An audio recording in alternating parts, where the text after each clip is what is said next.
Hey, First Baptist family. Hope you're doing well. Coming to you on this Wednesday. I have not been doing check-ins on Wednesdays, but today I want to announce that we are gathering this Sunday in person again. It has been far too long, and so we're thrilled to be gathering again. That really the doors have opened. It seems like it's safe, and public health officials have given the green light, and I think we're pretty close to being ready for that.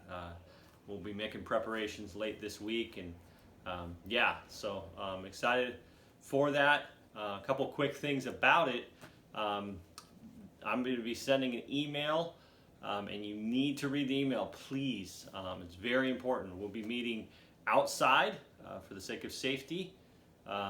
Secondly, we'll be asking you to follow several different precautions as far as just physical distancing, masks, things like that. We'll also be asking you to bring your own chairs. We're trying to minimize as much touch as possible so that we aren't touching surfaces that other people are touching. We're also asking you to register ahead of time. That'll be helpful in making sure we stay under the 100-person limit. We shouldn't be in danger of hitting that as a church family this Sunday, but we just want to make sure and have an idea of what that'll look like. So check that email, please, and read carefully through the instructions. We'll also have most of it on the website. And then also, we will need volunteers. There's some new things that we need to be doing to make sure we're taking care of each other and loving each other well as we gather. So obviously being outside creates a different dynamic too with some setup. So please respond to that email. Let us know if you can help, and if there's a particular area you can help in as well. So there's some opportunities.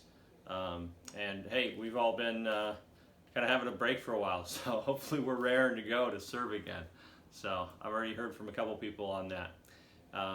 Also want to just give us a heads up that this will be different. And we're all aware of this. Everything's different right now when it comes to different places we go and having to keep distance and wear masks and stuff like that. But this is going to feel different. There's something about being together and being close and interacting with each other, and that we love.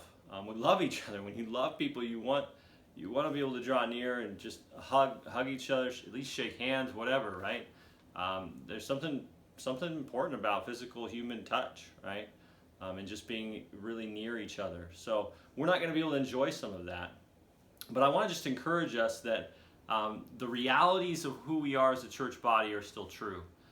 In some sense, those physical expressions of us being near to each other are kind of down the line from the big spiritual eternal truths of us being together, right? So think of a couple passages. I'm going to just read a couple for you real quick about the church. So think of Romans chapter 12, verse 4.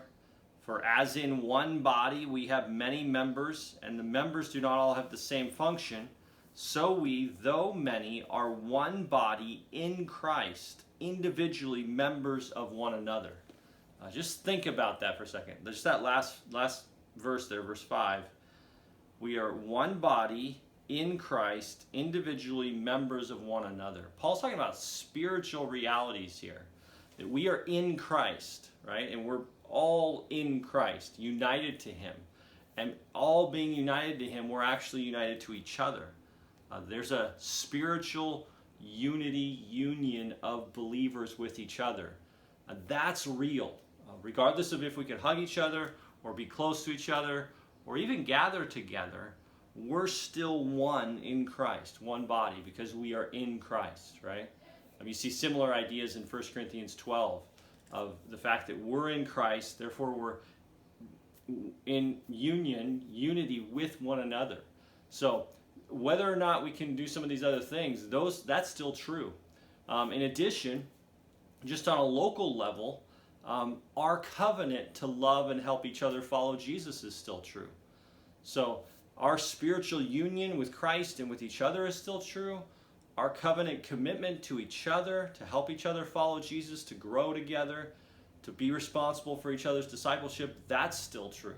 And so as we come together, we're expressing those realities, our union with each other in Christ and our covenant commitment to each other in membership, right? And so they may be expressed a little differently. Singing might be a little different. The way we greet each other, different things might be different and feel different, but those things are still true. And we get to express that in a real way, even if it's a different way, as we gather. So let's come expectant to express what's most important, which is the spiritual realities of our union with Christ and each other and our covenant commitment to each other as members. And so let's just come ready to be patient, flexible, remembering what's most important in this. So we're looking forward to celebrating Christ, to looking to Him as our peace, our hope in the midst of the crazy times we're living through right now. So hope that's helpful. Again, read the email, respond to the email by registering if you're going to come, and by volunteering to serve, letting us know you'd like to serve. And also, I'll just add this, I'll say it in the letter as well or in the email, but if you aren't comfortable or you're in the at-risk category, we encourage you to stay home. There is no pressure. We understand and we want you to feel comfortable and not be put yourself in a kind of risk that we're not even comfortable with. So please be careful and thoughtful. We love you all and are looking forward to just seeing you soon. So thanks again. Take care.